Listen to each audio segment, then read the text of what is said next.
សូមឲ្យអ្នកទាំងឡាយសុខសប្បាយទាំងអស់គ្នាកុំឲ្យមានរោគគាព្រមទាំងញាតិសាច់សន្តានចូលខំប្រឹងប្រព្រឹត្តសាងសុចរិតធម៌ឲ្យបានសពថ្ងៃសាសនាមានខំធ្វើទានសិលភាវនាកើតមកក្នុងលោកីទាំងប្រុសស្រីមានវាសនាខំរៀនសូត្រធម៌អាទានសាសនាព្រះទ្រង់ញៀនត្បិតយើងមិនស្គាល់ផ្លូវនឹងដើរទៅកាន់និព្វានជាទីសុខសេមសានលះបង់បានចាក់មន្ទិលខំធ្វើអំពើល្អសាងសិលធម៌កុំបីខ្ជិល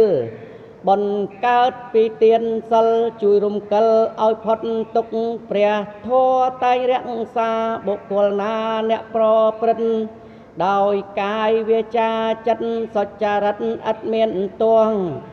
បុគ្គលណាអ្នកសន្សំធម៌មុតមមស្អាតខ្ពង់ខ្ពស់ប្រព្រឹត្តមិនឲ្យខុសនាំឲ្យបានសេចក្តីសុខសុខនេះជាអានិសង្ឃរបស់អង្គធម៌សុចរិតវិសែងប្រពៃពិតគួរចូលចិត្តឥតសង្ស័យអ្នកណាប្រព្រឹត្តធម៌មិនដែលស្គាល់ភ័យចង់រៃបានសុខទាំងយប់ថ្ងៃក្នុងលោកីនិងបរលោកពេលនេះចូលនាងអ្នកខំស្មោះស្ម័គ្រកុំស្មោករោគនាំគ្នាទៅបរលោកខំរិះរកព្រះនិព្វាន